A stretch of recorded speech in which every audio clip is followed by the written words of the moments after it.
Alors, donc, ce matin, nous commençons un nouveau cycle dans notre pérégrination méditerranéenne. Nous sommes déjà allés, où est-ce qu'on est allé? On est allé à Athènes, on est allé à Rome, à Alexandrie, à Jérusalem, au Maghreb, à Carthage, à Hippone. Vous n'êtes pas trop fatigués, non? Bien voyagé. Et donc là, c'est la dernière étape de notre voyage méditerranéen avec le cycle sur Al-Andalus. Avec donc 3 conférences, une sur Moïse Maïmonide, qu'on va voir aujourd'hui. La semaine prochaine, dans 15 jours, Ibn Arabi. Et nous terminerons par Averroès. 3 grands philosophes, théologiens, médecins pour certains, enfin bon, 3 êtres exceptionnels dont on parle encore aujourd'hui, largement, tant dans la religion juive que dans la religion chrétienne et évidemment aussi musulmane. Alors, Al-Andalus, je vais faire une petite introduction aujourd'hui sur Al-Andalus, que je ne referai pas les prochaines fois, pour situer un petit peu le contexte. Al-Andalus, le pays d'Al-Andalus, qui va d'ailleurs donner le nom Andalousie, c'est le nom que presque tous les auteurs arabes vont donner pour désigner la partie de la péninsule ibérique, partie de l'Espagne, qui va être soumise à la domination musulmane pendant à peu près 8 siècles. Les dates de l'Andalous, c'est 711. Alors là, je donne les dates de notre ère chrétienne. Si vous voulez les lire, vous faites la conversion. 711, 1492. 1492, c'est une date hyper connue, pas simplement par la découverte par Christophe Colomb, mais aussi par ce fameux décret d'expulsion des Juifs d'Espagne par Isabelle la catholique, Isabelle et Ferdinand, les rois catholiques, à la fin de la Reconquête. Bon. Donc 711-1492 sont les dates d'Al-Andalus, et donc c'est ce terme qui désigne à la fois donc au niveau géographique, cette partie de l'Espagne sous domination musulmane, mais aussi toutes les activités culturelles, philosophiques, religieuses, politiques, sociales, enfin, tout ce qui va se passer pendant cette période extrêmement riche et troublée. Alors, c'est vrai qu'aujourd'hui, on cite souvent cette expérience d'Al-Andalus comme une expérience presque unique de coexistence, de cohabitation pacifique, n'est-ce pas, entre les juifs, les chrétiens et les musulmans. Bon, ceci est un petit peu à relativiser, puisque certes, il y a eu des périodes de relative tolérance et de coexistence pacifique, mais il y a eu aussi beaucoup de périodes troublées avec des persécutions, des interdits. Enfin, donc là, cette période n'est pas non plus toute rose. Alors, cette conquête de l'Espagne, de la péninsule ibérique par les Maures, fut aussi rapide qu'imprévu, et cette période correspond quand même à l'essor du monde musulman, et Al-Andalus devient un foyer de haute culture au sein de l'Europe médiévale, quand même, puisque c'est une région et une période qui va attirer un grand nombre de savants d'intellectuels, de poètes, de philosophes, de théologiens, qui va faire de cette période quand même une période d'épanouissement culturel et médical, artistique, un petit peu dans tous les domaines. Alors, l'étymologie de Al-Andalus, parce qu'en fait on s'est longtemps demandé d'où venait ce terme Andalous, qui va donner le terme Andalousie, c'est pas à l'envers. Et donc aujourd'hui, il y a une hypothèse qui semble assez acceptée dans les milieux autorisés, notamment la Sorbonne. C'est une hypothèse de l'historien islamologue allemand Heinz Alm, qui a démontré en 1989, donc c'est tout récent, qu'Al-Andalus proviendrait, donc c'est une hypothèse, de l'arabisation de la désignation de l'Espagne par les Visigoths. Donc d'abord un terme wisigoth qui aurait été arabisé. Alors, je ne vous donne pas trop les détails, mais ça viendrait d'un terme wisigoth original, landa lots. Landa lots, landa c'est la terre, lots c'est le sort et l'héritage, et ça désignerait l'attribution de terre par tirage au sort. Landa lots, attribution de terre par tirage au sort, et ce landa lots aurait été repris par les Arabes au 8e siècle, déformé phonétiquement en Al-Andalus, avec un certain nombre d'étapes, l'Andalus, puis l'Andalus avec une autre écriture, l'Andalus, l'Andalus, et finalement Al-Andalus. Vous savez que Al, ça signifie le. Donc il y aurait une série de déformations linguistiques et phonétiques qui finalement aurait été transformée finalement à l'Andalus. Bon, c'est une hypothèse, mais qui semble assez satisfaisante pour expliquer ce terme. Alors, c'est une période qui va donc durer 8 siècles. Et ces 8 siècles de domination musulmane peuvent être divisés en 2 grandes périodes à peu près égales. Selon l'importance en fait du rôle joué par l'idéologie islamique dans la vie politique, sociale, intellectuelle. Il va y avoir un tournant, une sorte de, comment dire aujourd'hui, radicalisation à partir de la 2e période. Alors la première période s'étend à peu près de 711 à 1092 de notre ère, première période, et elle correspond, cette première période, au règne des émirs, des califes, notamment de la dynastie, ce qui reste de la dynastie des Omeyyades,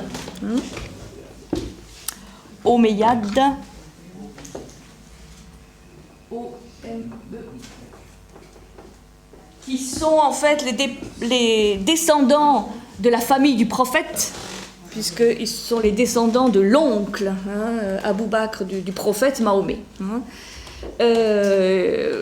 Cette dynastie des Omeyyades a très mal fini, ils ont tous été tués. Il y a un survivant qui s'échappe, qui arrive à s'échapper du massacre et qui va arriver en Espagne. Donc, ça c'est la première période, émir et calife omeyyade, puis une division en fait, de toute cette zone de l'Al-Andalus en une trentaine de principautés ou de clans, chaque principauté ayant un roi, ce qu'on appelle les reyes de taifas, c'est-à-dire les rois des principautés, des clans.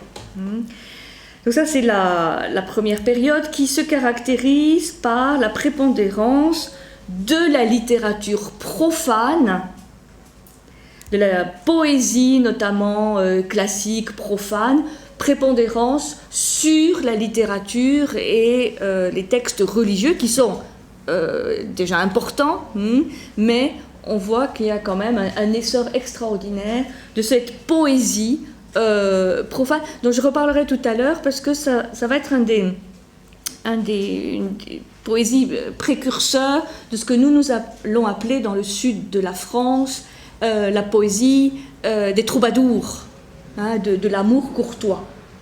Donc ça va aussi se développer en premier d'ailleurs en Espagne, et nous aurons après des effets de développement de cette poésie, qui est une poésie profane, une poésie d'amour très mystique aussi, donc empreinte de cette vision arabe de l'amour courtois, l'amour mystique.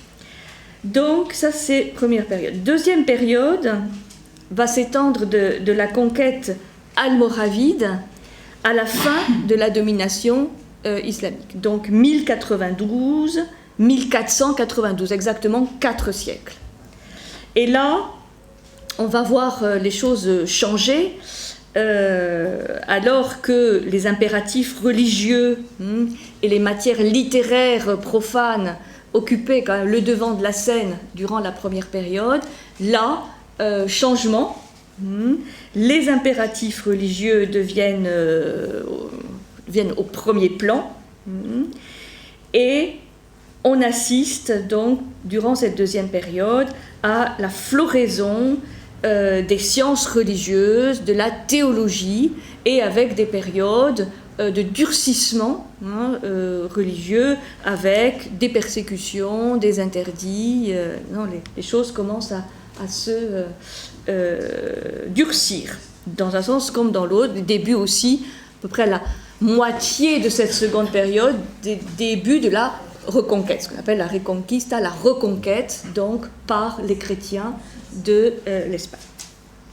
Donc floraison des sciences religieuses, la philosophie, les sciences mathématiques, les sciences naturelles se développent considérablement et vont dominer l'activité intellectuelle.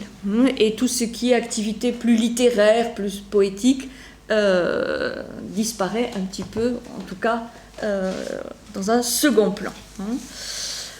Alors, les 3 auteurs que nous allons étudier, Maïmonide, Ibn Arabi, Averroès, vous voyez, ils appartiennent tous à cette seconde période, puisque c'est vraiment l'essor de la philosophie, de la théologie, et notamment de la philosophie aristotélicienne. Surtout pour Maïmonide et Averroès, évidemment, qui sont 2 grands philosophes dans la lignée aristotélicienne, même si, comme on le verra, Maïmonide va aussi beaucoup étudier Platon, va être un grand connaisseur notamment de la philosophie politique de Platon, mais il est quand même à dominante aristotélicienne, logique aristotélicienne, et Ibn Arabi, là, c'est un petit peu différent, puisqu'il y a chez Ibn Arabi un côté beaucoup plus mystique que chez Maïmonide et Averroès, qui sont vraiment des exemples d'intellectuels, de grands érudits et de grands intellectuels. Ils vont d'ailleurs beaucoup influencer notre philosophie médiévale, notamment Spinoza, qui va être très influencé par Maïmonide, et surtout dans le domaine de la théologie, saint Thomas d'Aquin. Saint Thomas d'Aquin qui va être extrêmement influencé par la démarche de Maïmonide et aussi celle d'Averroès. Bon, on aura l'occasion d'y revenir. Alors, j'ai choisi quand même quelques dates, c'est pas, disons, l'essentiel du propos de ce matin, mais quand même quelques dates clés de ces 8 siècles d'Al-Andalus, pour simplement situer. C'est quelques dates emblématiques, rapides. En 756, on a donc le fameux Abd el-Rahman Ier, qui est donc ce seul survivant de la dynastie omeyyade, qui descend donc directement de la famille du prophète, qui va fonder l'émirat de Cordoue. Il est émir, c'est-à-dire prince, en fait, de Cordoue, et il fonde l'émirat de Cordoue. Ça, c'est la première date emblématique de ce survivant omeyyade qui va fonder quelque part l'Al-Andalus. 756, Abdelrahman Ier fonde l'émirat de Cordoue. En 929, Abdelrahman III, donc successeur, proclame le califat de Cordoue. Alors ça c'est important, on a un changement politique entre l'émirat et le califat. Le propre du califat, calife, ça signifie successeur. Donc le calife, c'est le successeur du prophète. Le premier calife, par exemple, ça a été Abou Bakr, l'oncle du prophète Mahomet, premier calife. Donc successeur du prophète, donc là la lignée avec le prophète s'affirme, et surtout le calife, c'est celui qui a à la fois le pouvoir temporel et spirituel. Alors que l'émir, lui, c'est un prince qui a le pouvoir temporel. Donc là, avec cette modification, califat de Cordoue, on assoit ce double pouvoir temporel et spirituel. En 1031, disparition du dernier calife de Cordoue. En 1031. Donc le dernier calife s'éteint, et c'est là où Al-Andalus va se morceler en une trentaine de principautés indépendantes, ces fameuses taïfas, et chaque principauté a son roi. Et les rois vont gérer leur principauté avec aussi donc un émiettement, un morcellement géographique et politique de la péninsule ibérique. En 1085, par exemple, c'est un exemple de guerre intestine, Alphonse VI de Castille, roi de Castille et Léon, s'empare du royaume musulman de Tolède. Donc là, on a encore un royaume chrétien, avec Alphonse VI, qui va s'emparer du royaume musulman de Tolède. Donc c'est une période assez troublée, où les principautés se font la guerre, et avec donc des guerres aussi religieuses. De 1086 à 1092, donc ça c'est ce qui finit la première période, on a les Almoravides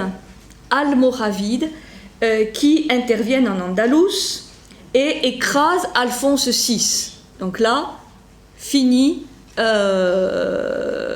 Alphonse VI, le roi chrétien. Et il s'empare progressivement de tous les royaumes, de tous les taïfas. Donc conquête almoravide. Ces Almoravides, c'est une dynastie berbère.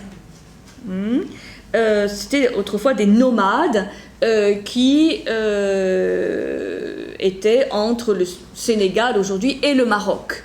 Donc toute cette partie ouest de l'Afrique du Nord, avec le Haut-Atlas, etc. Donc dynastie berbère, almoravide. Bon, qui eux vont être quand même, ils vont conquérir les principautés, mais ils vont être relativement tolérants. Ça se gâte à partir de 1147, où c'est une autre dynastie qui va prendre le pouvoir, ce sont les Almohades. Les Almohades, qui sont au départ un mouvement religieux fondé dans le Haut-Atlas, et dont la dynastie qui porte le nom va être la continuité. Ces Almohades, ce sont des guerriers, ce sont au départ des nomades, mais des guerriers, et ils vont s'emparer de Marrakech, qui était devenue la capitale de l'empire almoravide, et ils vont soumettre progressivement tout Al-Andalus. Et c'est à ce moment-là que c'est Séville qui devient la capitale de l'Al-Andalus. C'est plus Cordoue, c'est Séville. Simplement quelques petits points de repère. De 1184 à 1199, c'est l'apogée du califat almohade avec le fameux Al-Mansour, qui est connu aussi quand on étudie Averroès, puisque Averroès va être le conseiller d'Al-Mansour. En 1212, on a la bataille de las Navas de Tolosa, où les rois chrétiens défont les Almohades. Et donc, 1212, c'est une bataille décisive, puisque ça va signaler un peu le début de la reconquête. En 1228, on a Al-Mamoun, le dernier calife almohade, régnant dans la péninsule, quitte Al-Andalus pour le Maghreb. 1228. Le dernier calife qui quitte Al-Andalus pour le Maghreb, et donc là, c'est la reconquête par les chrétiens de la péninsule. Et enfin, en 1492, on a le fameux Boabdil, le dernier émir de Grenade, qui remet les clés de la ville aux rois catholiques, Isabelle et Ferdinand, rois catholiques. Et là, c'est le dernier épisode de la reconquête. Donc symboliquement, cette date de 1492, c'est aussi la découverte de Colomb. C'est là donc où il y aura un décret d'expulsion des Juifs d'Espagne, en ce sens où ils vont avoir le choix entre la conversion ou la mort. Donc à peu près 150 000 Juifs vont choisir la conversion, et à peu près autant, voire un peu plus, vont quitter l'Espagne et vont aller au Maghreb, au Moyen-Orient, en France, etc. En Italie.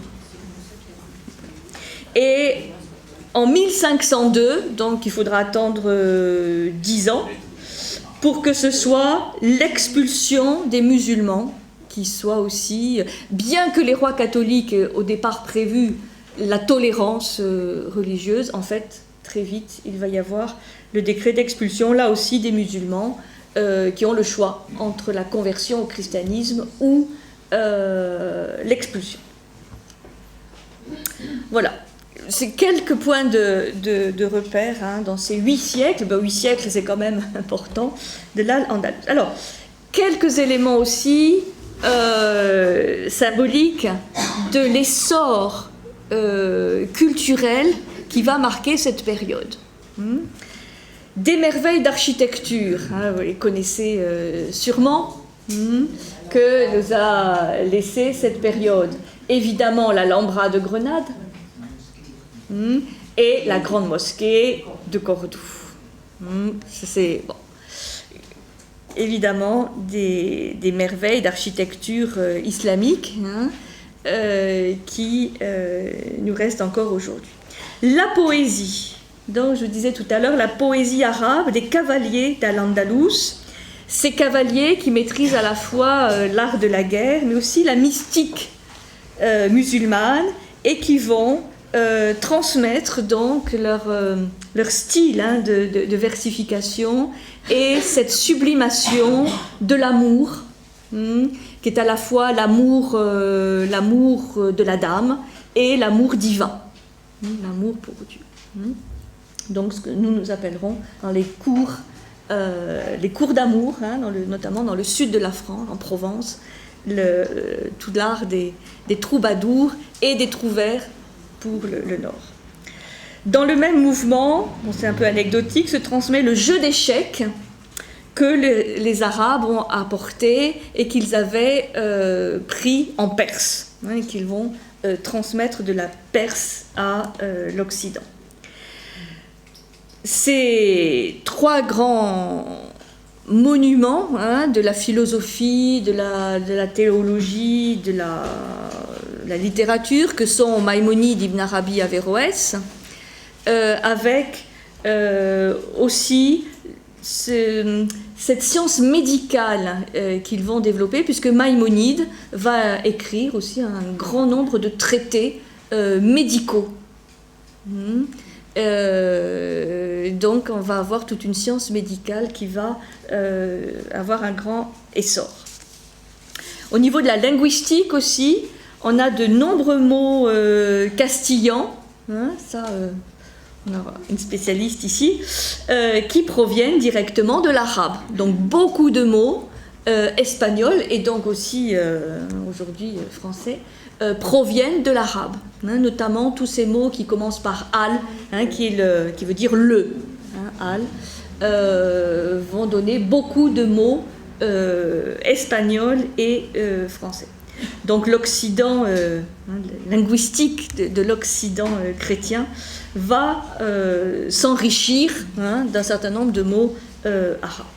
J'ai appris, par exemple, émir, hein, va donner amiral. Amiral, ouais. Al-Kachofa, issu de l'arabe al-Karchouf, est à l'origine du mot artichaut. Donc il y a plein de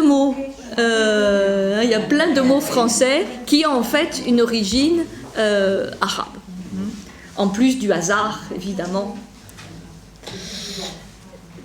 Le système d'irrigation, là pour rentrer dans des choses très concrètes, le système d'irrigation déjà très développé en Espagne par les Romains, avec les aqueducs, hein, les canaux, puis par l'ordre cistercien, va être beaucoup développé par les Maures, qui vont apporter un certain nombre d'innovations techniques qu'ils vont aussi emprunter, notamment en Perse, notamment ces fameuses norias, vous savez, les roues à godet, hein, qui vont être un apport de l'époque arabo-musulmane. Des citernes aussi souterraines, comme à Grenade, qui vont être apportées par les Arabes. La coutume des ablutions, avec le savon ou pain d'Alep, hein, dont la fabrication sera acclimatée plus tard à Marseille, ce qui va donner, hein, l'origine du savon de Marseille, nous vient de cette coutume, hein, des ablutions avec le pain d'Alep.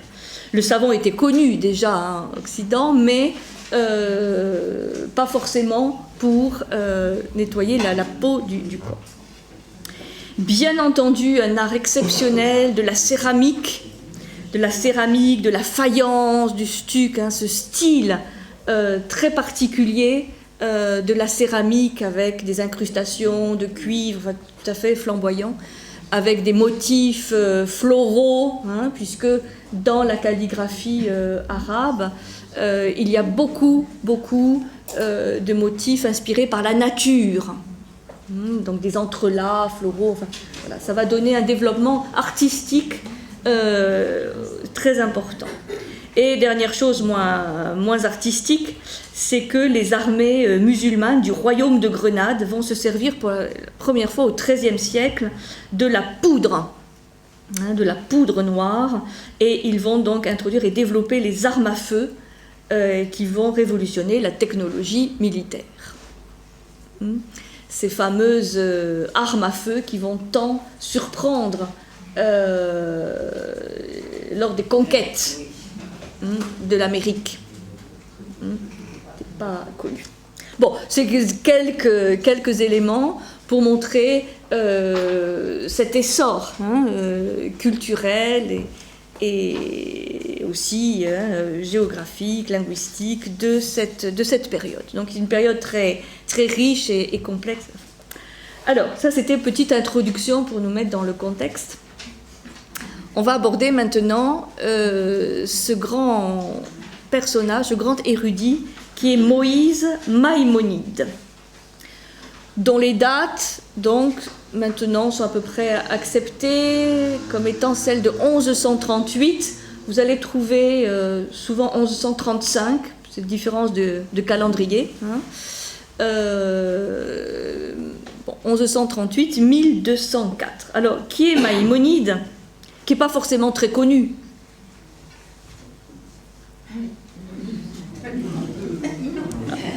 Pas du tout. Et il mérite. Il est considéré comme le représentant, disons qui fait autorité, hein, on va pas dire le plus autorisé, mais quand même qui fait autorité en ce qui concerne la pensée religieuse et philosophique, et toute la tradition du judaïsme. Hein, donc il s'inscrit dans la tradition du judaïsme et il va pour résumer un peu son apport, essayer de concilier la tradition judaïque et la philosophie aristotélicienne. Ce qu'on va résumer, alors plus que résumer, dans l'expression concilier la foi et la raison, qui sera aussi le défi d'Averroès, qui est le grand commentateur d'Aristote,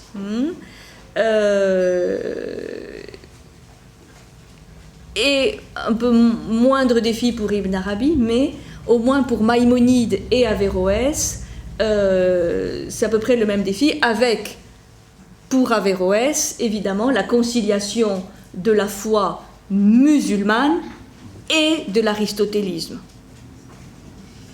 Et saint Thomas, on peut dire, va aussi essayer de concilier la foi chrétienne et l'aristotélisme. Donc, si vous voulez, on a trois grandes figures qui vont essayer de concilier la philosophie antique, notamment la logique d'Aristote avec la foi religieuse, judaïque avec Maïmonide, chrétienne avec Thomas d'Aquin, saint Thomas d'Aquin, et musulmane avec Averroès. Donc, la philosophie de Maïmonide est une codification, enfin elle se veut en tout cas, une codification synthétique du judaïsme orthodoxe.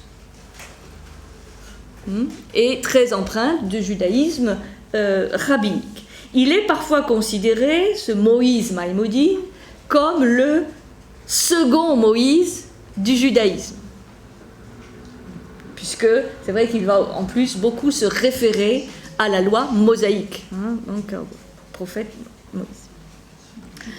Alors, second Moïse du judaïsme, il y en a un troisième aussi, qui est encore moins connu. C'est Moïse Mendelssohn. Alors, Moïse Maïmonide, Maïmonide c'est un peu un surnom. Son vrai nom c'est Rabbi Moïse ben Maïmon. Rabbi Moïse ben Maïmon. Maïmon c'est le nom de son père. Et donc, il est philosophe, savant, médecin. Il exercera aussi comme médecin et talmudiste. C'est-à-dire grand connaisseur du Talmud. Qu'est-ce que c'est que le Talmud? C'est un ensemble de compilations, de discussions rabbiniques sur la loi juive, sur la Torah, Talmud. Bon, on verra tout à l'heure que le Talmud se divise en deux parties, il y a deux grands Talmuds, mais disons, donc grand connaisseur de toutes les explications rabbiniques à partir de la Torah, à partir de la loi juive. Alors, il est connu aussi sous l'acronyme de Rambam. Rambam, R-A-M-B-A-M, que c'est un surnom que vont lui donner les Juifs. Les Juifs vont l'appeler Rambam et les chrétiens vont l'appeler Maïmonide. Il est l'auteur de très nombreux travaux qu'on va étudier, surtout de deux qui sortent du lot, si je puis dire. Il va être l'auteur de la Mishneh Torah. Alors, je vais effacer ça.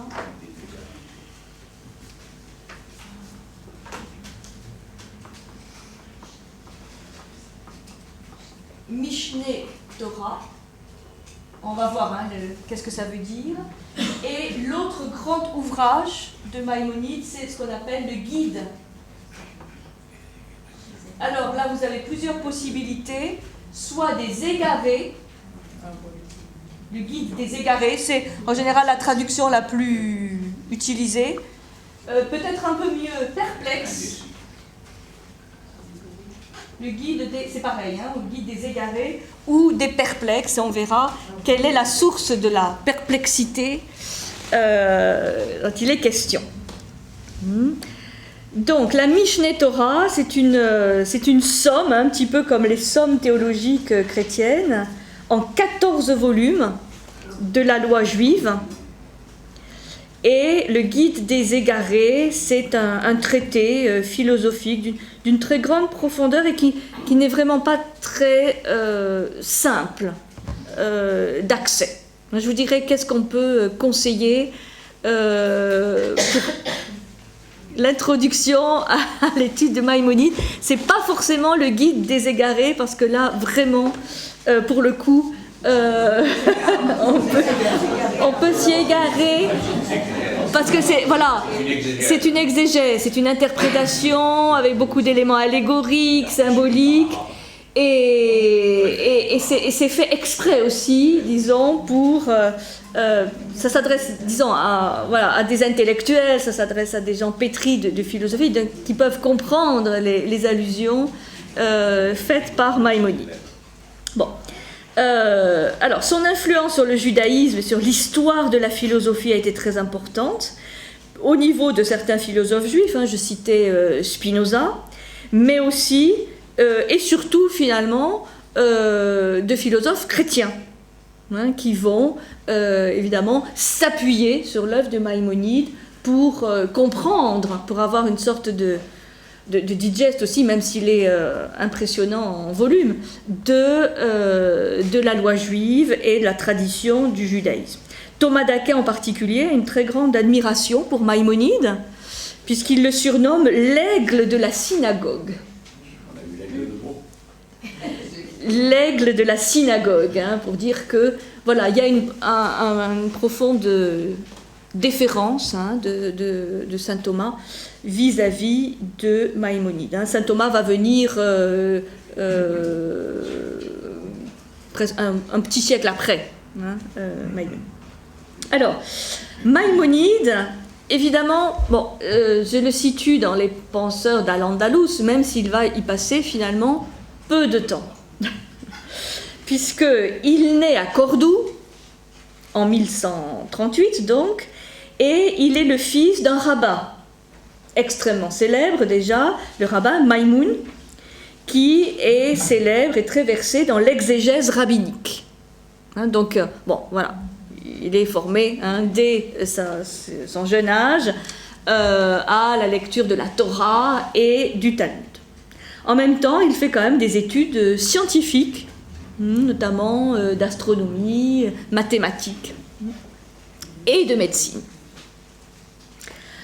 En 1148, donc Maïmonide a 10 ans, lorsque les musulmans prennent Cordoue, c'est la fameuse dynastie des Almohades, et leur chef veut imposer la loi musulmane à tous, chrétiens et juifs, et donc la famille Maïmon s'exile. Voilà, donc il va vivre ses premières 10 années seulement à Cordoue, et ensuite il va émigrer avec toute sa famille. Donc ils vont traverser toute l'Espagne, l'Afrique du Nord. Ils vont vivre plusieurs années à Fès, au Maroc. Et ensuite, ils vont finalement, puisque les choses aussi vont se gâter à Fès, ils vont carrément aller vers l'Est, vers la Palestine, pour s'installer finalement en Égypte, au Caire, ou dans la banlieue pauvre du Caire qu'on appelle Fostat. Et c'est là où il mourra. D'ailleurs en 1204. Donc ils arrivent en Égypte en 1165. Donc vous voyez, il y a les 10 premières années à Cordoue, 20 ans de pérégrination, traverser l'Espagne, le Maroc, puis la Palestine, pour finalement s'installer en Égypte. Alors en Égypte, il se consacre avec son frère au commerce des pierres précieuses. Et en même temps, il commence à donner des leçons de philosophie qui le rendent célèbre comme à la fois philosophe, théologien et médecin. Et il est reconnu comme médecin à tel point que le premier ministre de Saladin le nomme médecin de la cour. voyez, c'est étonnant, hein, enfin pour nous aujourd'hui, de voir ce théologien, philosophe, qui est médecin de la cour du roi Saladin, ce qui n'est pas rien, quand même, au niveau de la responsabilité. Et il va écrire beaucoup de traités très intéressants sur l'asthme, sur un certain nombre de pathologies, et il est vraiment reconnu, enfin un petit peu dans la filiation d'Hippocrate, Galien, enfin les grands médecins de l'Antiquité. La cour de Saladin lui met à disposition tous les moyens dont il a besoin pour ne plus avoir à faire ce commerce de pierres précieuses que continuera son frère, et pour pouvoir se consacrer au maximum à ses études. Donc il devient célèbre, il devient riche, et c'est grâce aussi à la protection de Saladin qu'il va pouvoir échapper à un certain nombre d'accusations, puisqu'il devient riche et célèbre, donc forcément, voilà, des jalousies vont voir le jour, et on va l'accuser notamment de s'être converti à l'islam. De s'être dans un premier temps converti à l'islam, et ensuite d'être revenu au judaïsme. Alors, ceci n'est vraiment pas prouvé, puisque même dans ses écrits, il a des mots assez durs pour ceux qui se convertissent. Rien ne justifie la conversion, donc il y a vraiment peu de chance pour que Maïmonide se soit converti un jour à l'islam, encore moins pour revenir ensuite au judaïsme, mais c'est vrai qu'il conversait, il dialoguait avec des érudits musulmans, et donc ce sont plutôt ses adversaires, ses accusateurs qui ont mis en épingle ceci. Donc pour dire qu'il ne va pas avoir une vie très tranquille non plus en Égypte, avec ces accusations. Alors c'est au Caire que Maïmonide va écrire toutes ses œuvres, et va se faire connaître à travers le monde juif comme un maître spirituel et une autorité, vraiment une autorité incontournable dans le domaine de la loi. Il va donc mourir au Caire, à Phostat, en 1204, et il est pourtant inhumé en terre d'Israël, à Tibériade, aux côtés, je crois, de son père, le Rabbi Maïmonide. Alors, quelles sont ces œuvres ? J'en ai sélectionné 4. Donc, je vous ai déjà indiqué les 2 principales. Le premier livre, son premier livre, qui est une œuvre de jeunesse, est un court traité de logique. Ça me semble important pour montrer que dès son plus jeune âge, il maîtrise parfaitement la philosophie et la logique d'Aristote, puisqu'il va écrire un traité de logique qu'il écrit en arabe. Il n'a donc une vingtaine d'années, et cet ouvrage a été très vite traduit en hébreu, et il va devenir le texte classique, la référence pour tous les juifs qui veulent connaître, on va voir au moins une introduction à la logique d'Aristote. C'est pour montrer qu'Averroès n'est pas le seul à connaître, à commenter Aristote. Il y en a bien d'autres, et Maïmonide est un de ces grands érudits, autorités donc pour comprendre la logique d'Aristote. Et il va être jusqu'à la période moderne, ce petit traité, le vademecum, pour ceux qui, notamment les juifs, qui veulent connaître la logique aristotélienne. Cet ouvrage est un exemple de pédagogie, de concision, de clarté, parce que la logique d'Aristote, c'est pas non plus très très simple, il y a beaucoup de concepts, et donc il va faire une sorte de lexique pour expliquer chaque concept de la logique d'Aristote, expliquer ce qu'il veut dire, et aussi les enchaînements des concepts entre eux. C'est pour ça qu'il est encore aujourd'hui considéré comme un exemple de clarté, de concision, de structure, hein, puisqu'il va expliquer le sens technique des mots utilisés par Aristote. Le sens des mots y est expliqué avec concision et illustré par beaucoup d'exemples qui sont clairs. En tout cas, qui clarifient à l'âge de 20 ans, oui. 20 ans. Donc, c'est son premier ouvrage, hein, de jeunesse, et qui montre une très grande maîtrise, hein, dès ce jeune âge de la logique d'Aristote. Donc il reste encore aujourd'hui un modèle, hein, un chef-d'œuvre de clarté et de concision. En 1158, donc toujours à l'âge de 20 ans, donc c'est quand même quelqu'un d'assez précoce, il commence à rédiger sa première grande œuvre qui est un commentaire en arabe de la Mishnah.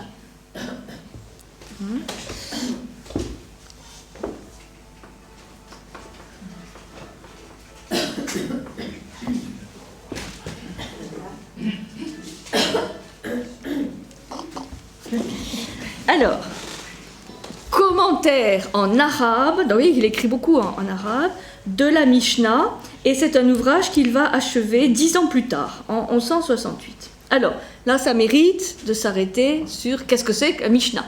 Oui. Je vous ai dit tout à l'heure qu'il y a le Talmud, hein, la Torah, le Talmud. Le Talmud, donc, qui sont des compilations écrites, mais d'explications orales, hein, faites par les rabbins de la Torah. Ce Talmud se divise en deux parties. La première grande partie s'appelle la Mishnah. Et Mishnah, en hébreu, ça veut dire la répétition. Cette Mishnah, elle est écrite en hébreu. Et il y a une deuxième partie qui s'appelle la Gemara, toujours dans le Talmud, hein.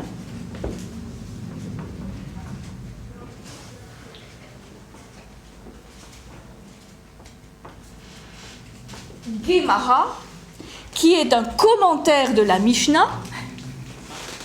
Ça, c'est la tradition hébraïque, on commente les commentaires. C'est jamais fini.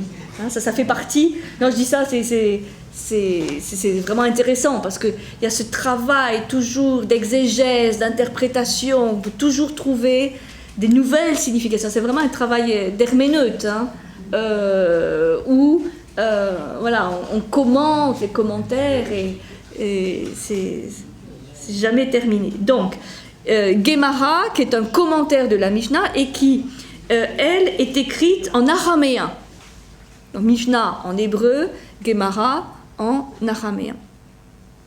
Et qui va donc commenter ces éléments de la Mishnah. Donc, la Mishnah est en fait la première, la plus importante des sources rabbiniques, hein, qui sont un ensemble de compilations écrites des lois orales juives.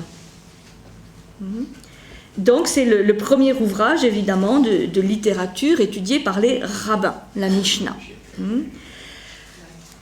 Maïmonide considère qu'il manque un commentaire de la Mishnah, qui est déjà un commentaire. Et donc, il va rédiger ce commentaire en arabe de la Mishnah et qui va être vite très célèbre, évidemment, dans le monde juif. Aucun des ouvrages de Maïmonide ne va être facilement accepté. Un des grands reproches qu'on va faire à Maïmonide, c'est d'avoir une vision un peu trop personnelle. Enfin, c'est ce que les accusateurs, évidemment, vont dire. Bon, c'est bien joli, mais c'est plus du Maïmonide.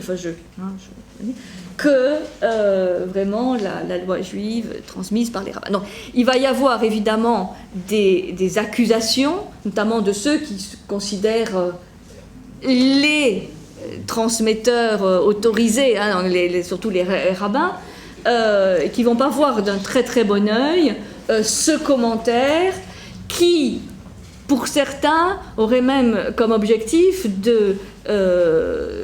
d'éliminer les anciens textes, de remplacer en fait. Hein, on accuse Maïmonide d'avoir voulu remplacer les textes initiaux par ses textes à lui. Bon. Et il y a dans ces accusations peut-être aussi un petit peu de vrai, vous verrez tout à l'heure. Alors, cet ouvrage, ce commentaire arabe de la Mishnah, contient 3 monographies sur des sujets philosophiques et théologiques. Dans un, je vais développer, puisque c'est là où on va trouver ce qu'on appelle les 13 principes du judaïsme. Il va résumer, en quelque sorte, la loi juive en 13 principes. Avant cela, il va y avoir toute une introduction générale du commentaire qui examine les fondements de l'autorité de la loi rabbinique, la méthodologie de la transmission, l'interprétation aussi de cette transmission.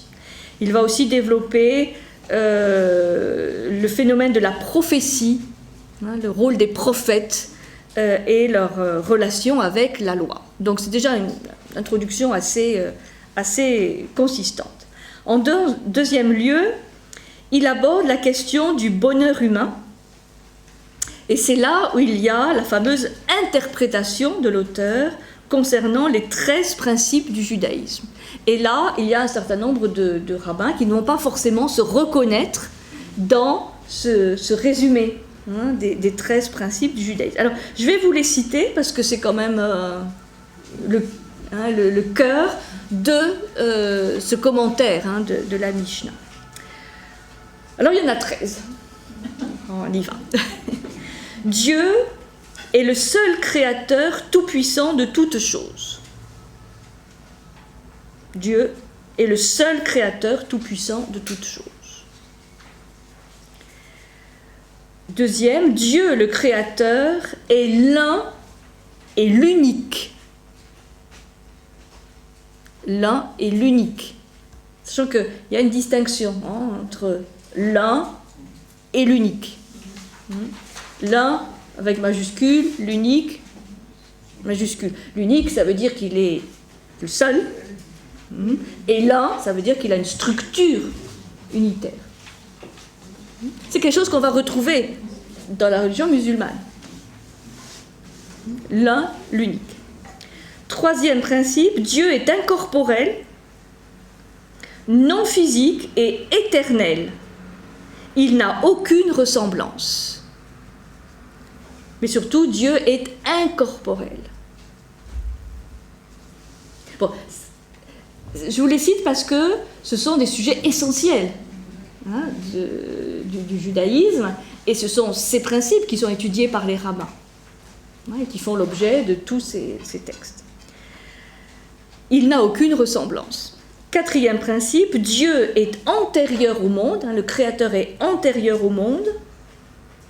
Le monde n'est donc pas éternel. Seul Dieu est éternel. Donc le monde a un statut inférieur à Dieu, il n'est pas éternel, et là, il va montrer la différence avec la vision d'Aristote, pour qui le monde est éternel.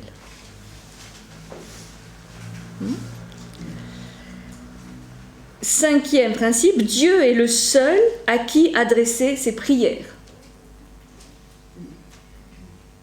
Donc, pas d'idolâtrie, pas de prière adressée à d'autres ou à des prophètes, qu'à Dieu. Dieu est le seul à qui adresser ses prières. Sixième principe, les mots des prophètes sont vrais. Les mots des prophètes, en tout cas ce qu'on peut connaître des mots des prophètes, sont la vérité. Il n'est pas question de remettre en cause le statut de vérité des mots prononcées par les prophètes, telles que on nous les a relatées dans la Torah. La Torah, je vous rappelle, sont les 5 premiers livres de l'Ancien Testament, ce que nous appelons l'Ancien Testament, c'est-à-dire le Pentateuque, qui commence avec la Genèse, l'Exode, le Lévitique, les Nombres et le Deutéronome. Vous ferez des révisions. 5 premiers livres, c'est ça la Torah. Les autres livres de l'Ancien Testament ne font pas partie de la Torah. 7e principe, la prophétie de Moïse est vraie et Moïse est le père de tous les prophètes. Moïse est le père de tous les prophètes. Donc un statut très privilégié à Moïse, pour Moïse. Oui. Ensuite, 8e, la Torah a été donnée à Moïse. La Torah a été donnée à Moïse. 9e, il n'y aura pas d'autre Torah que celle donnée à Moïse. Donc là vraiment, ça appuie le statut essentiel de cette Torah mosaïque, de cette loi mosaïque, où il n'y en aura pas d'autre. Donc c'est le fondement. Dieu, c'est le 10e, Dieu est omniscient. 10e, Dieu est omniscient, il connaît tous les actes et les pensées des humains.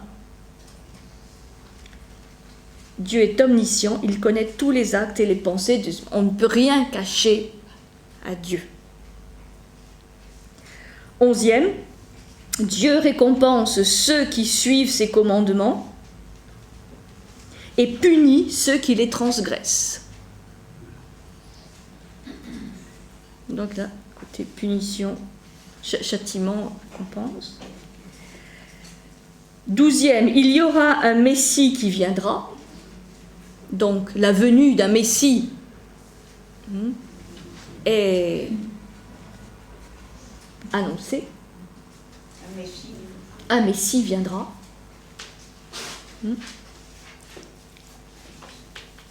Et enfin, la résurrection des morts se produira au moment voulu par le Créateur. La résurrection des morts se produira au moment voulu par le Créateur. Voilà les 13 principes du judaïsme, on appelle les 13 principes du judaïsme, explicités par Maïmonide. Alors, vous allez me dire, mais voilà, c'est vrai, c'est juste. Bon, ça fait l'objet, malgré tout, d'un certain nombre de controverses sur des notions qui sont extrêmement métaphysiques, sur l'incorporéité de Dieu, l'éternité du monde, etc. Il ne faut pas croire. Ce sont ces mêmes sujets qui font partie de ce qu'on appelle la scolastique médiévale. Scolastique médiévale, c'est un questionnement hautement métaphysique, spéculatif, voire parfois totalement rébarbatif, parce que très abstrait, il peut être très complexe. Donc, voilà ce qu'il écrit, c'est un peu la perle de ce commentaire de la Mishnah, et il va ensuite, toujours dans la préface, écrire une préparation à l'éthique, à la psychologie. Alors ça, c'est plus léger, c'est moins théologique, et c'est une partie qui est souvent éditée indépendamment du commentaire, qu'on appelle communément les 8 chapitres. Parce que c'est vrai que ces œuvres sont tellement monumentales que parfois on les édite par partie, et par chapitre même parfois. Donc là vous avez le texte, les 8 chapitres, où il va essayer de faire une synthèse au niveau de l'éthique, entre l'éthique d'Aristote, c'est pour ça qu'il y a toute la problématique du bonheur humain, l'homme peut-il être heureux, et synthèse entre cette éthique d'Aristote et la morale juive traditionnelle. Donc toujours on trouve cette volonté de faire une synthèse entre Aristote et la loi juive. Voilà, disons, ce qu'on peut retirer de ce commentaire en arabe de la Mishnah. Troisième ouvrage, un autre ouvrage majeur, c'est le livre des commandements. Livre des commandements, qui est aussi écrit en arabe et qui va recenser, définir les 613 commandements de la loi juive, ce qu'on appelle les misvot, M-I-S-V-O-T en hébreu, les 613 commandements de la loi juive. Parce qu'il ne faut pas penser que dans la loi juive, il n'y ait que 10 commandements, il y en a des centaines qui touchent tous les facettes de la vie quotidienne, y compris les lois sur l'alimentation, sur l'habillement, sur le travail, sur le mariage, sur l'héritage, enfin, c'est une loi qui légifère tous les aspects de la vie quotidienne, la vie, la mort, etc., les grands sacrements, etc. Donc il va compiler, toujours dans un souci, je crois qu'il est mu par un souci pédagogique. Il dit bon, tout ça est tellement complexe, tellement touffu, tellement riche qu'il faut pouvoir en sortir des petits résumés, des synthèses accessibles à tout un chacun, accessibles à tout croyant qui veut être dans la bonne voie. Alors, donc,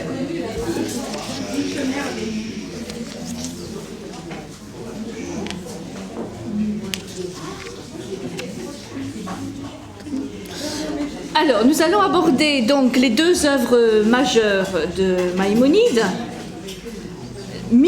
la Mishneh Torah et le Guide des égarés. Alors, la Mishneh Torah, donc vous savez ce que ça veut dire. Ça veut dire quoi? La répétition de la loi. Répétition de la loi. Répétition de la Torah. Enfin, Mishneh Torah, répétition de la Torah. Et on dit que c'est une allusion au verset 17-18 du Deutéronome, où il est dit: quand celui qui aura été désigné roi d'Israël s'assiera sur le trône de son royaume, il écrira pour lui dans un livre une copie de cette loi qu'il prendra auprès des sacrificateurs, les Lévites. Donc, voilà, l'idée d'une copie de la loi, d'une répétition de la loi. Alors, cette répétition de la Torah, Maïmonide avait l'habitude de l'appeler « ma grande compilation ». Voilà. Et c'est ça qui va faire débat et problème. « Ma grande compilation ». Elle a été rédigée entre 1170 et 1180. Et Maïmonide avait un dessein ambitieux qui était quelque part de remplacer la Mishnah par cette Mishneh Torah en tant que code pratique de la loi juive. C'est-à-dire, pourquoi avait-il cette ambition? Parce que il disait que pendant le millénaire qui a suivi la compilation de la Mishnah, qui s'est faite en l'an 200 à peu près, beaucoup de lois nouvelles avaient été discutées et adoptées. Par rapport à une certaine nécessité de jurisprudence aussi, des nouvelles situations, nouveaux contextes, donc de nouvelles lois.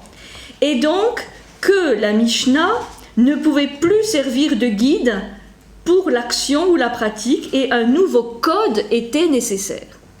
Une sorte de réactualisation, en fait, qui s'imposait, selon Maïmonide, de cette loi dont beaucoup d'éléments pouvaient être considérés obsolètes. Ça s'avérerait dans la logique historique, puisque, oui. En quelque sorte, le Talmud, il y a deux Talmuds. Oui. Celui de l'exil de Babylone, et celui de Jérusalem. Ouais. Donc ces antécédents historiques avaient une raison d'être. Absolument. Bon, je n'ai pas dit pour pas compliquer, mais en fait il y a deux Talmuds, le Talmud de Babylone et le Talmud de Jérusalem. Bon, donc, c'est vrai que c'était très dépendant d'un contexte historique, notamment l'exil à Babylone. Hein. Donc, il est évident que c'est ce que considère Maïmonide, c'est que il est temps de rénover, de réactualiser cette loi juive en y intégrant les lois nouvelles et en faisant une sorte de synthèse ou de résumé de ce qui, à son époque, peut être considéré comme orthodoxe, devant être suivi, la loi devant être suivie. Donc, c'est pour ça qu'il a conçu cette Mishneh Torah, un peu pour tenir lieu, quelque part, de nouvelles Mishnah. Et donc, c'est ça qui lui a valu beaucoup de critiques, de la part de certains qui ont jugé que ce travail était trop personnel, et qu'elle ne pouvait pas être acceptée comme nouvelle expression de la loi judaïque ou rabbinique. Malgré tout, malgré ces critiques, ce texte a été quand même largement accepté comme le fondement, un texte de base de la loi rabbinique. Alors, il y a plusieurs volumes. Le premier volume de la Mishneh Torah a été appelé le livre de la connaissance. Voilà. Donc, Moïse Maïmonide, le livre de la connaissance, vous voyez, c'est quand même un livre qui est pas trop impressionnant. Et c'est probablement, disons, le meilleur moyen de rentrer dans l'œuvre de Maïmonide. Si un jour vous avez du courage et vous êtes intéressé, Monsieur Rakoussoum, pour connaître un peu mieux Maïmonide, voilà, n'achetez pas tout de suite le guide des égarés, mais le livre de la connaissance, c'est un chapitre, c'est un volume de la Mishneh Torah. Et donc, ce livre de la connaissance contient une présentation systématique et une codification de ce qu'il estimait être les fondements théologiques et philosophiques. Donc, voilà, plutôt d'avoir des milliers de livres différents, il a résumé dans ce livre de la connaissance ce qui pour lui est l'essentiel de la loi judaïque. Donc c'est écrit dans un style assez simple, pas trop technique, et il souligne dans cet ouvrage l'harmonie entre la loi judaïque et la philosophie, qui est son fil conducteur de sa vie et de son œuvre. Et il reprend un certain nombre de principes expliqués donc, dans les 13 principes du judaïsme qu'on a vus tout à l'heure, sur l'existence de Dieu, l'aspect incorporel de Dieu, son unité, le rôle des prophètes. Enfin, il reprend un certain nombre de choses en montrant qu'il n'y a pas de contradiction majeure entre ces éléments et les éléments philosophiques, notamment aristotéliciens. Bon, ce que finalement fait avec Platon. Disons, c'est vrai que c'est intéressant de voir que c'est vraiment une problématique pour ces théologiens, de faire la conciliation entre des éléments qui sont pour moi quand même inconciliables, parce que le contexte est différent, et le contexte de la vision de Dieu par Aristote est quand même complètement à l'opposé de la vision juive ou chrétienne ou musulmane. Mais disons qu'il y a ce souci quand même de pouvoir tenir ensemble ces deux fondements, l'un philosophique et l'autre religieux. Ça montre aussi l'écartèlement que pouvaient subir, pouvaient ressentir ces gens, autant amoureux de leur religion que de leur philosophie, et ne voulant pas choisir. C'est comme il va montrer Maïmonide dans le guide des égarés, l'une a besoin de l'autre. L'une a besoin de l'autre. La raison a besoin de la foi a besoin de la raison. Bon. Alors, le guide des égarés, justement, ou des perplexes, c'est un grand ouvrage philosophique qui a été rédigé en arabe à la fin des années 1180 et traduit en hébreu du vivant de Maïmonide. Hein, vous voyez, c'est un peu le paradoxe de ces œuvres de Maïmonide qui sont écrites en arabe et immédiatement traduites en hébreu. C'est deux langues consonantiques. Ce sont deux langues consonantiques. Ce qui a permis la translation. C'est ce qui a permis la translation. Y compris les écrits d'Averroès, Ouais. parce que c'était sous calque. Ouais. On a des traductions, c'est pas des traductions, c'est des calques Ouais. de l'arabe à l'hébreu Ouais. et qui ont transmis et qui ont permis justement au Moyen-Âge de se pencher sur les textes d'Averroès, Ouais. écrits en hébreu. Écrit en hébreu. Mais calqués. Oui. C'est sûr que le latin, par rapport à cela, est une langue totalement différente. Hein. Donc avec des contresens possibles. Alors, il y a eu une traduction latine du Guide des égarés dans la première moitié du XIIIe siècle, quand même. Hein. Donc, on a les trois traductions, les trois textes en arabe, en hébreu et en latin.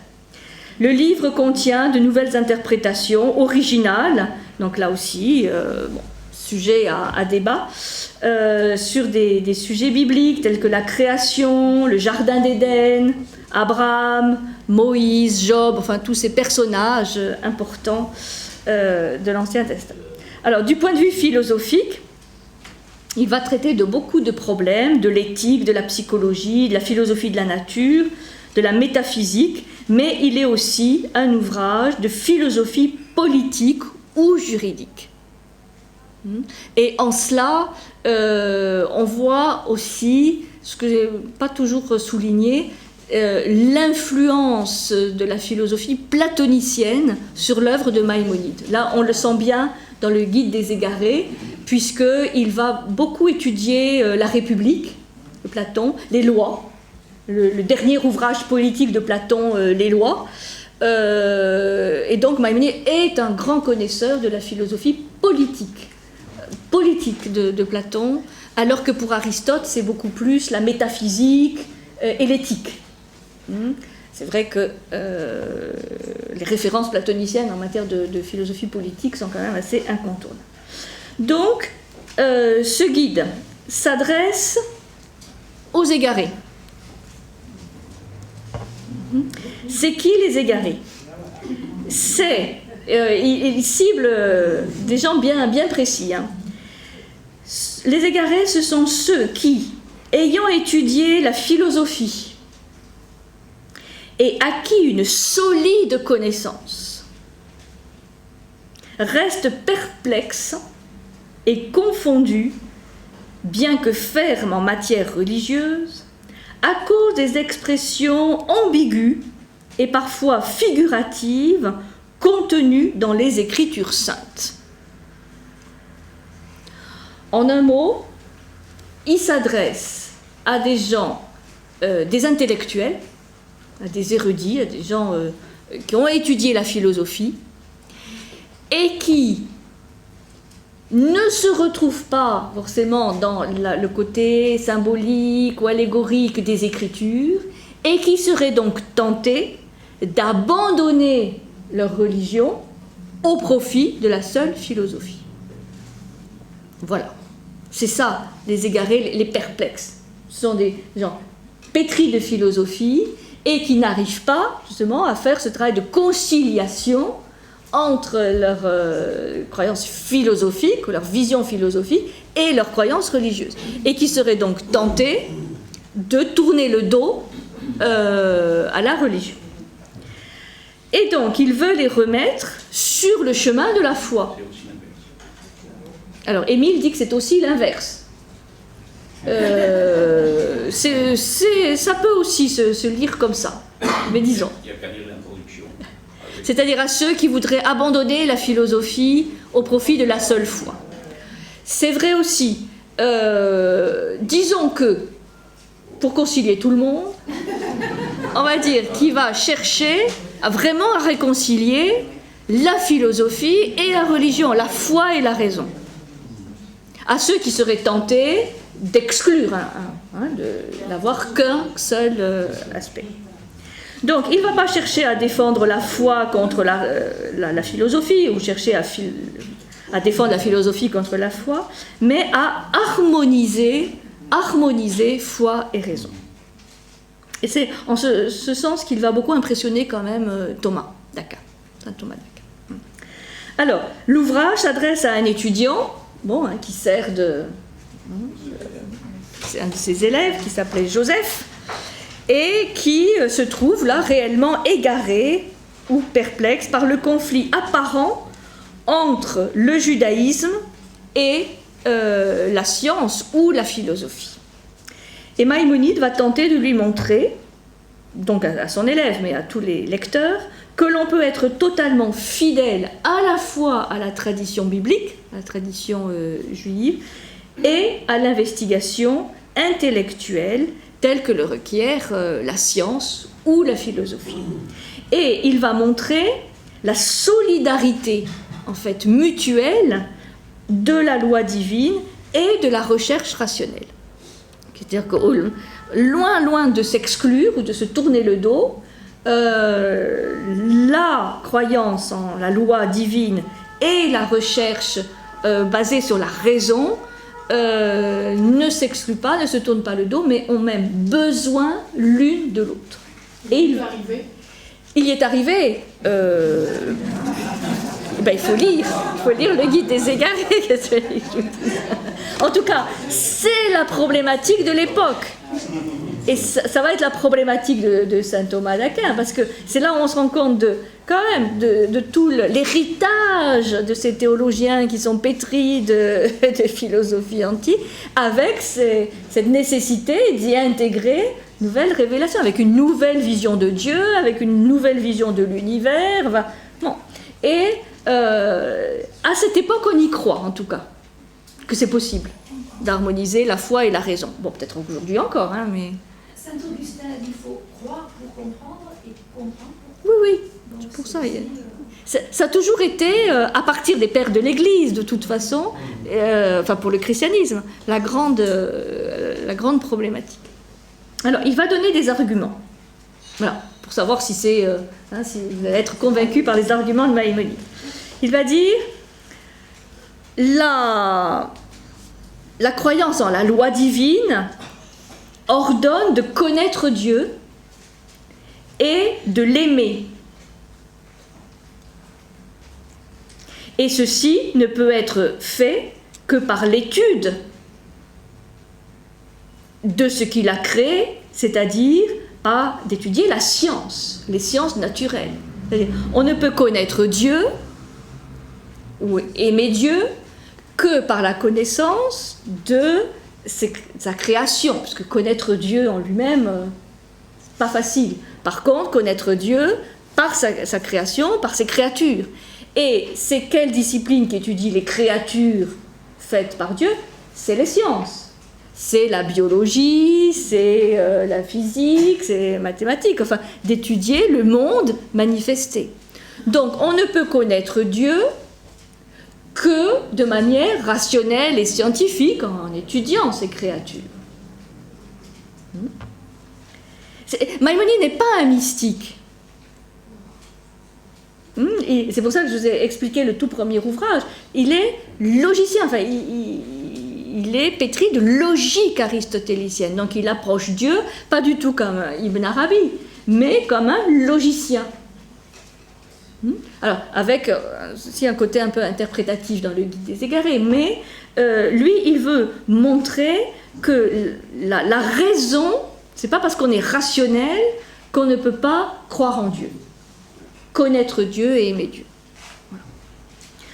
De leur côté, la science et la philosophie enseignent que c'est dans l'excellence de l'esprit que consiste la véritable perfection humaine. Et donc, seule une loi divine, qui vise des buts spirituels aussi bien que matériels, est capable de créer une communauté politique dans laquelle cette excellence intellectuelle est aisément assurée. Et là, on voit l'engagement politique de Maïmonide. Je vous le relis parce que c'est vraiment son argument fondamental. Donc, dans un sens, la loi religieuse a besoin de la science pour connaître Dieu et ses créatures, mais de l'autre côté, la science et la philosophie enseignent que c'est dans l'excellence de l'esprit, là on voit bien le côté aristotélicien, la recherche de la vertu, de l'excellence. C'est dans l'excellence de l'esprit que consiste la véritable perfection humaine, ou je dirais la perfectibilité humaine, peut-être pas la perfection, mais au moins la perfectibilité, la possibilité de se perfectionner, et que c'est seule une loi divine, alors ça après ça se discute, seule une loi divine qui vise des buts spirituels aussi bien que matériels est capable de créer une communauté politique dans laquelle cette excellence intellectuelle est aisément assurée. Et là, il fait référence à ces recherches, aussi bien de Platon et d'Aristote, sur qu'est-ce qu'une cité juste. C'est une cité, pour eux, qui promeut l'excellence du citoyen. C'est pour ça l'importance de l'éducation pour arriver à cette excellence. Et lui, il dit, ce que ne disaient pas Platon et Aristote, seule une loi divine qui inclut le spirituel et le matériel peut créer une communauté politique qui pousse, enfin qui éduque aussi vers cette excellence intellectuelle. Et là, on voit bien donc l'importance de cette référence à la loi divine pour le philosophe, et notamment le philosophe politique. Alors là, pour Platon et Aristote, cette éducation du citoyen, cette excellence du citoyen, cette fameuse philosophie de la police, de la cité, bien sûr elle était divine parce que de toute façon dans leur vision les dieux étaient là, mais évidemment pas dans le même sens que là Maïmonide donne à la loi divine, qui est la loi d'un créateur, un et unique, incorporel, etc. Et non éternel, enfin, par rapport à un monde non éternel, ce qui n'est pas le référent de Platon ou d'Aristote. Mais ils se rejoignent sur cette idée qu'on ne peut former à l'excellence, du citoyen sans une référence, on va dire, divine, mais surtout spirituelle. Pas de séparation entre l'Église et l'État. Ah non, on n'y est pas. Non. C'est-à-dire, la loi divine, la philosophie a besoin d'une loi divine pour éduquer à l'excellence les citoyens. Donc ça ne peut pas être que des référents matériels. Voilà ce que Maïmonide veut dire. Alors, je l'ai dit, c'est un guide difficile, c'est un livre difficile parce que il est à dessein, Maïmonide le remplit de contradictions, d'énigmes, d'éléments à déchiffrer. Et c'est pour ça qu'on n'a pas fini, encore aujourd'hui, d'interpréter, de lire et de comprendre ce guide des égarés. Puisque, fondamentalement, dans ce guide, il y a une volonté ésotérique, c'est-à-dire, je dirais pas forcément mystique, mais au moins ésotérique, c'est-à-dire dans le sens de cacher un certain nombre d'enseignements qu'il va falloir faire un effort pour les comprendre, les mettre à la lumière. Donc, pour nuancer un petit peu ce que je viens de dire, c'est que pour Maïmonide, cette excellence intellectuelle, elle est essentiellement une méditation intellectuelle sur Dieu.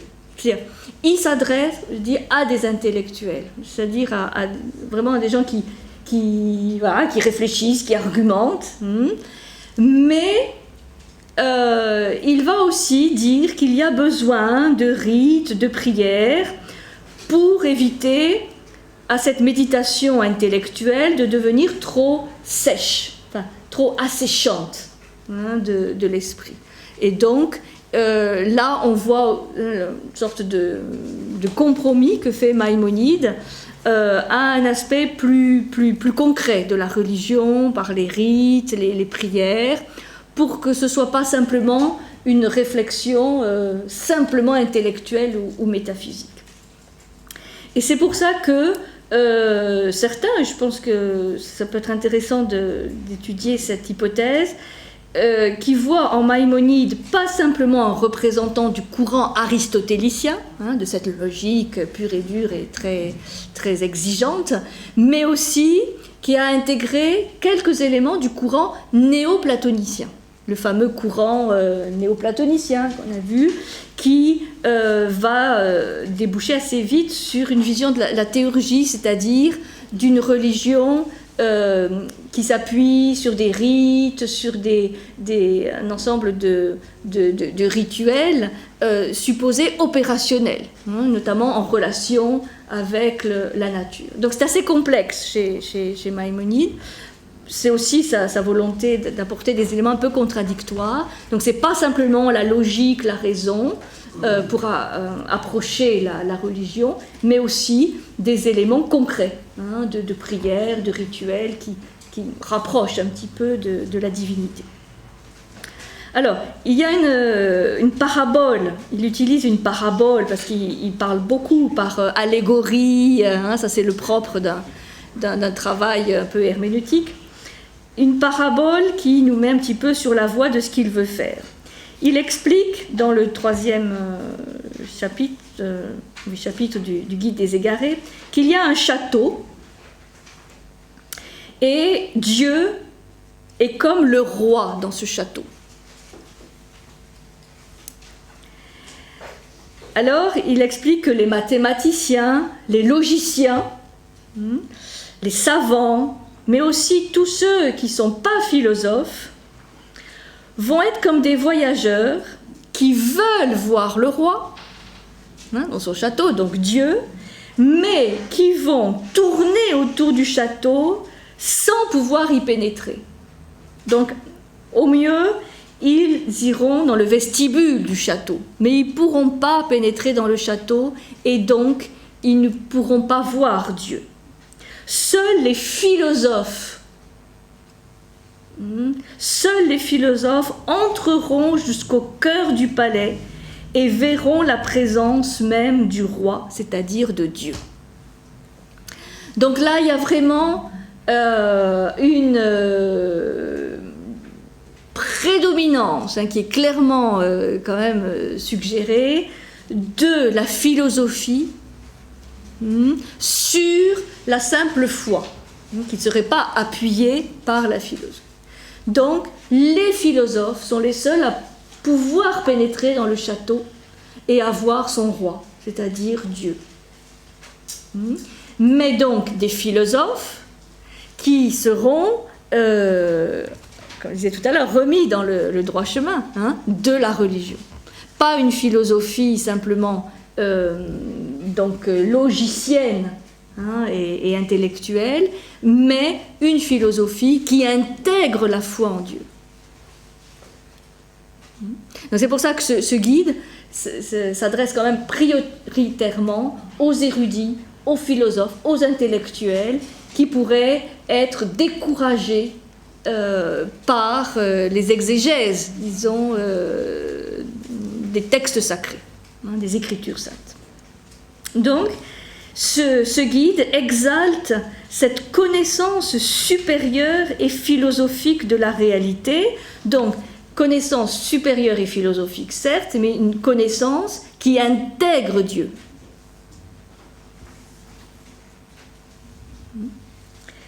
Il se propose aussi de dévoiler et d'expliquer les secrets de la Torah. Et il propose clairement une herméneutique, c'est-à-dire une interprétation obligatoire des Écritures, puisqu'il va opposer le sens évident des Écritures, mais le sens littéral, disons, des Écritures, et le sens plus profond, plus caché, mais qu'il va falloir aller chercher, des Écritures grâce à ce travail d'interprétation, d'exégèse, de commentaires, etc.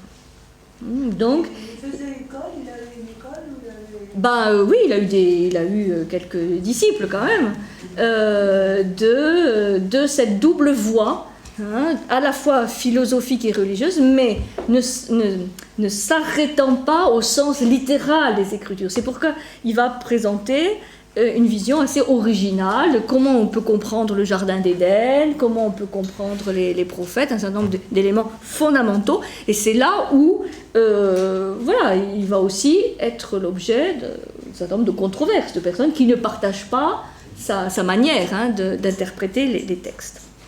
Donc il dit qu'il y a un sens enveloppé, voilà, un sens enveloppé, une autre manière de dire un sens caché, qu'il va falloir faire surgir. C'est pour ça que c'est un guide.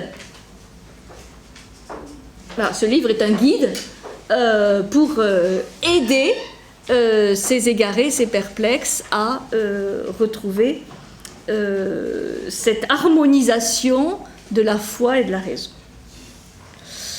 Bon, il faut aussi savoir qu'il a écrit différents traités, comme je disais tout à l'heure, scientifiques et médicaux. Et il y a toute une tradition médicale de Maïmonide qui a été récupérée, hein, par l'Occident latin un petit peu plus tard. Il y a plein de petits traités sur des choses très, très concrètes, hein, comme un traité sur l'asthme, un traité sur les hémorroïdes. Vous voyez, là, on redescend de considérations extrêmement métaphysiques à des choses extrêmement concrètes. Et il avait mis au point beaucoup de médicaments à partir de plantes. Les plantes médicinales qui étaient à l'époque extrêmement utilisées. Alors, je vais simplement la conclure parce que c'est quand même assez dense, je pense. Certains disent donc que Maïmonide appartient à une école, hein, ou un courant qui aurait été fondé par des philosophes, alors, dont on a parlé à d'autres reprises, comme par exemple le philosophe Al-Farabi. Al-Farabi, en Occident latin, c'est Al-Farabius, hein, Al-Farabi, et courant auquel se rattache aussi Averroès, qui en fait est un contemporain, hein, de Maïmonide, puisqu'il est né simplement 12 ans avant Maïmonide. Et donc, voilà, c'est vrai qu'il y a une filiation de ce courant aristotélicien, hein, créé par Al-Farabi, enfin Al-Kindi, Al-Farabi, et aussi auquel appartient Avicenne. C'est-à-dire en fait des penseurs, des philosophes persans. Al-Farabi, Avicenne, philosophes persans, essentiellement aristotéliciens, un peu néoplatoniciens, mais essentiellement aristotéliciens, et donc Maïmonide, comme Averroès, avec donc un contexte religieux différent, seraient tous les deux des descendants de ce courant qui a été créé de siècles au préalable en Perse. Alors, ce que l'on sait, c'est que Maïmonide a connu, mais sur la fin de sa vie, les écrits d'Averroès, puisqu'il y a des ressemblances entre les écrits de Maïmonide et d'Averroès, et donc certains vont dire, hein, mais s'il y a des ressemblances et qu'ils se sont connus, ils ont échangé, etc. Non. C'est que vers la fin de sa vie que Maïmonide prend connaissance, hein, des écrits d'Averroès, dans lesquels, effectivement, il peut peut-être se retrouver, mais il n'y a pas eu d'autres échanges ou influences directes entre ces deux grands philosophes. Il était, Maïmonide, on peut dire aussi, proche d'Avicenne, hein, ce grand philosophe et médecin aussi, puisqu'il va, dans le Guide des égarés, parler du caractère sublime de l'expérience religieuse. Et donc là, c'est des élans un tout petit peu plus mystiques, hein, qu'on va trouver. Et certains ont dit qu'il aurait été influencé par le soufisme. Hein. Donc là, c'est encore tout autre chose. Hein, c'est l'ésotérisme musulman, carrément plus mystique. Et qu'on trouverait quelques accents un petit peu soufis qu'on trouverait dans le guide des égarés, hein, d'une mystique juive, bien sûr, mais quand on parle de mystique, c'est vrai qu'on touche là à des éléments assez universels, puisque les expériences mystiques touchent souvent à des éléments vraiment universels, avec des formes différentes, mais un vécu ou un ressenti très, très proche, hein, dans des lieux géographiques ou temporels différents. Donc la philosophie de Maïmonide, elle a régné jusqu'à Spinoza.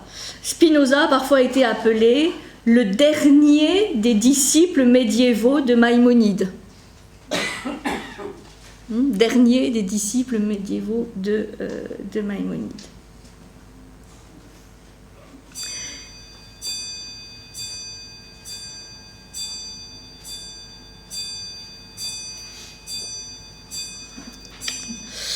Et ce qui me semble intéressant, c'est que, donc je vous dis l'influence importante sur saint Thomas déjà, mais qu'on assiste depuis quelques années, disons, à une renaissance des idées de Maïmonide chez les penseurs juifs, en particulier en Israël. Nombreux sont ceux qui recherchent dans l'œuvre de Maïmonide une philosophie politique et juridique qui aiderait à affronter les problèmes de l'État d'Israël. Pour dire qu'il inspire encore aujourd'hui un certain nombre de penseurs, et là c'est toute l'influence de cette philosophie politique de Maïmonide, donc là, comme je l'ai dit, à la fois aristotélicienne et platonicienne, qui peut inspirer au moins certaines recherches face à cette problématique inextricable et complexe de l'État d'Israël. Donc là, vous avez compris, pas de manière vraiment extrême, hein, ça nourrit la réflexion de gens plutôt modérés, hein, qui sont à la recherche d'une réflexion et d'éléments possibles pour refonder quelque chose de plus pérenne,